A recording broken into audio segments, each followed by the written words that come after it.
We're Team B. We're going to be covering social judgment theory.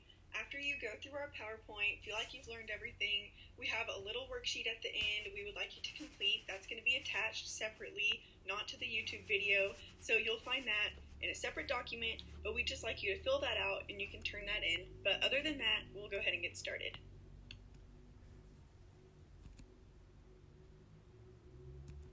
To begin our PowerPoint, Abigail is going to be talking about the 3 latitudes of acceptance, rejection, and non-commitment. But after that, each person is going to introduce themselves and talk about what they're going to be discussing in the PowerPoint. My name is Abigail Behan, and I will be talking about the 3 latitudes of the social judgment theory as well as ego involvement. Social judgment theory is a way of thinking that categorizes our feedback and where it should be placed on the attitude scale within our minds. These events are usually placed into one of 3 categories. These 3 categories are the latitude of acceptance, the latitude of rejection, and the latitude of non-commitment. So let's start with the latitude of acceptance and see how this category works and how we interpret messages. For an idea to stick, you need to be able to test drive the identity that it suggests. For example, if I wanted to encourage a classmate to adopt a healthier lifestyle, I may express the health benefits they could gain by doing so. This allows the person to see themselves living out a longer, healthier life. If I wanted someone to see how their life could improve if they quit smoking, I would have to paint them a picture of this life. For example, every member of my family loves dogs. We're a dog family and always have been. But out of all my family, my mother is the one who loves them the best. Because of this knowledge, I know it would not take a lot of convincing on my part to persuade her into adopting another dog. People always have their anchor points, if you will. This is their preferred stance on a specific topic. The anchor point is where the person is most satisfied at. My mother's anchor point is the more dogs, the more love in the home. But it should be noted that although we all have anchor points, this does not mean we are not willing to accommodate.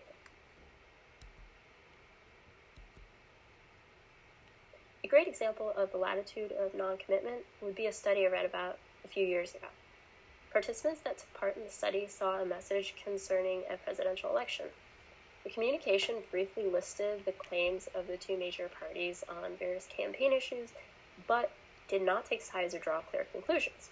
When pro-Republicans were asked what position the message advocated, they characterized it as being slightly pro-Democrat, whereas pro-Democrats, on the other hand, saw the message as being slightly pro-Republican. Both groups exhibited a contrast effect, showing the difference between the message and their own position. Think about a local club you enjoyed going to when you were younger. You just heard that they are now letting 18-year-olds into the club. But you're 23. This is an example of the latitude of non-commitment because this decision is neither in your favor or against it. Them lowering the age to get into the club will not benefit nor hinder you because you're 23 now and no longer go to that club.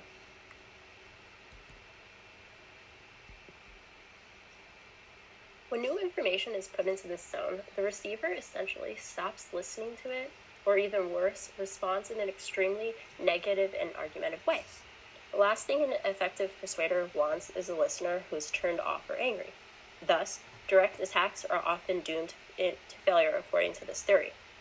An example of this could be a charity seeking donations. Let's say you had heard some not so great things about a local charity in your area and how their donations were not going to where they said they were. While out shopping, this charity tries to get you to donate money to them. Because you had an unfavorable view of the charitable cause in your mind, you will locate your attribute within this latitude of rejection.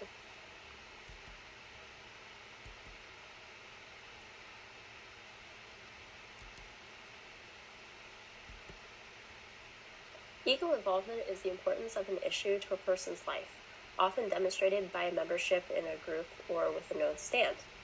Knowing whether a person is ego involved allows the persuader to make certain predictions about the recipient of a persuasive message.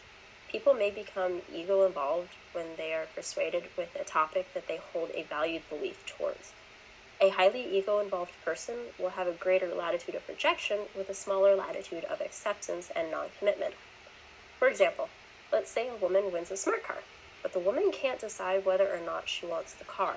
She might not admit it, but she's worried about what people might think if they find out she didn't pay for the car. Will they think she's cheap? And what about the type of car? All her co-workers drive expensive cars. What will they think of her if she drives a small, smart car? All of these are ego-related considerations that will impact her decision on if she takes the free car or not.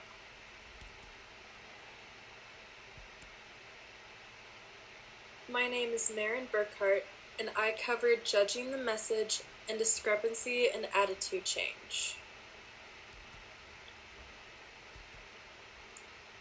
Sheriff claims that there is a parallel between a personal belief in the physical world with how we detect attitudes from others.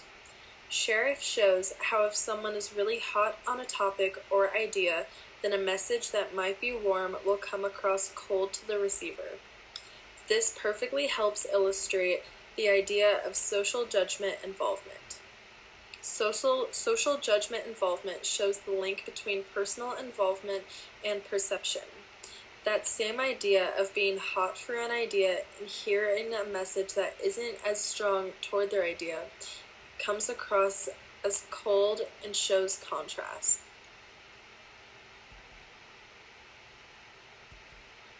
Contrast is a perceptual error whereby people judge messages that fall within their latitude of rejection as farther from their anchor than they really are.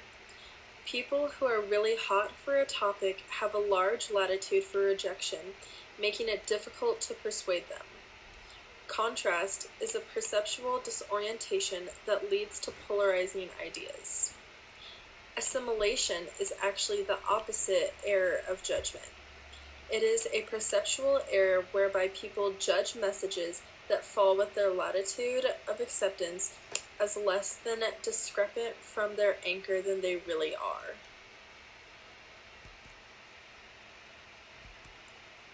This shows that if a message is heard as the speaker intended it to, then the personal bias will not kick in and the message will come across to the receiver.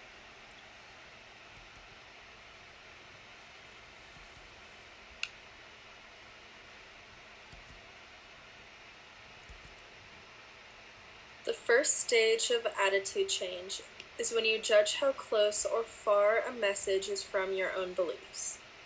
Then it moves into shifting your own belief based on the message, showing the second stage. These stages generally happen subconsciously. You don't realize you're shifting in judgment and attitude change. Social judgment theory shows how once we have judged something, we will adjust our attitude to allow the new message and information to sink in. This has the power to move your personal belief. It may not totally change it, but it can slightly alter your belief. This goes into how a message that disagrees with you will change your attitude the most.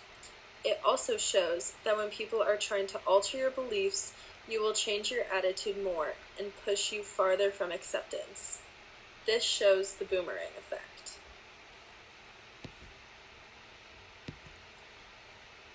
The boomerang effect is an attitude change in the opposite direction of what the message advocates. Listeners driven away from rather than drawn to an idea. Just imagine someone who's trying to persuade you that cats are better than dogs, but you have had dogs your whole life.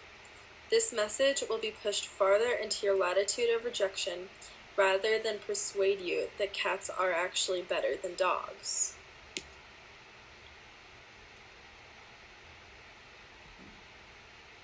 Hi, my name is Taylor Drylish, and I did practical advice for the persuader, which is mainly going to be looking at how social judgment theory can help the speaker in situations of persuasion. Social judgment theory suggests that you do a heavy evaluation of your audience, just so that you understand their point of views, beliefs, and their emotions at the current time. And you can also use these important characteristics of your audience in order to help establish a better understanding of their latitude, since an audience's latitude heavily influences how they're going to perceive the message from the speaker.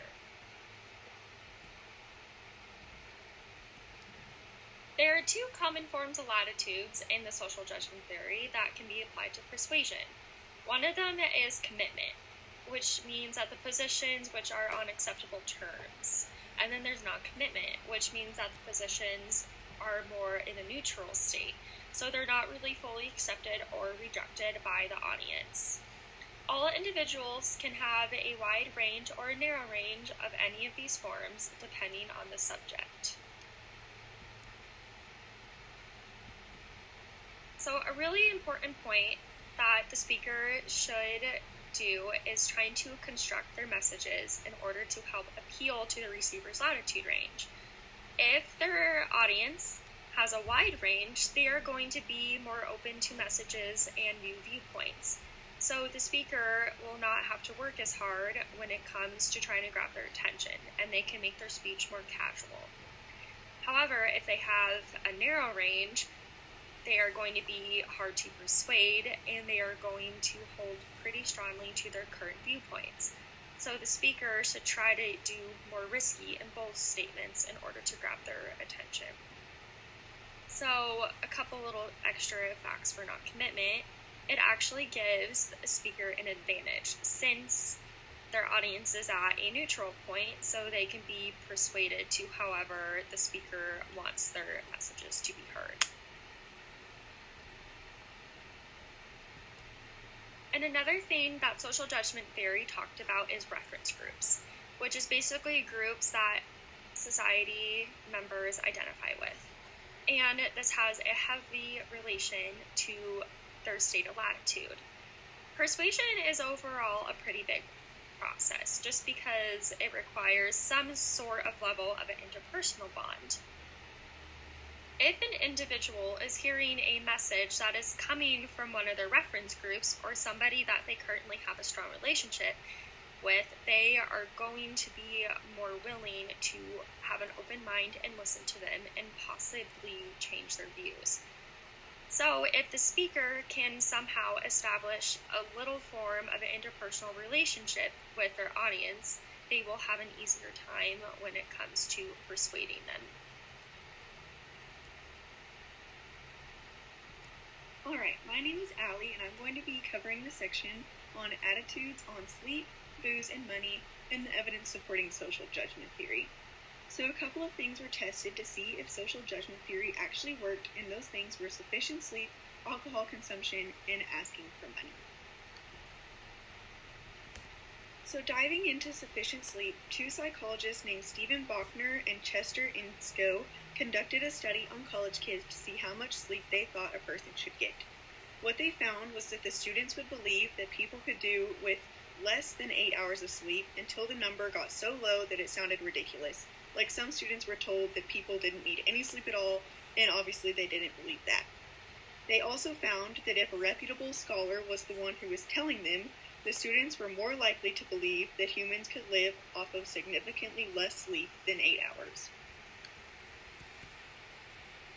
Next, Sandy Smith, Charles Atkin, and 3 other researchers studied students' perception of drinking behavior. Most students were unaware of how much students were consuming at parties, which is called pluralistic ignorance. Students thought at parties they would drink about 6 to 7 drinks, but really they were only drinking 5. Smith and Atkin studied students' latitude of acceptance, non-commitment, and rejection of messages. Starting a campaign, Smith and Atkin reduced the amount of alcohol consumed at parties from 0 to 5 drinks to 0 to 4, and they did that in only 1 semester. Finally, we'll cover asking for money. Many times people will give more money than they want to if they're pressured to do so. The book questions if this is ethical, and I think that's really up to each person to decide. It also questions whether or not a person's latitude of acceptance will alter how much they're willing to give, but again, that's up for further research. And now I'll finish with the critique. Social judgment theory allows people to predict what is going on in someone else's mind and provides explanation to what they're thinking. It's difficult to know if it works though because it's always tested on small research groups, and it usually requires more quantitative research. It's also difficult to test because discovering someone's 3 latitudes of acceptance can be tedious and difficult and will usually take a lot of time. So thank you for listening and watching our PowerPoint. Please let us know how we did, and thank you.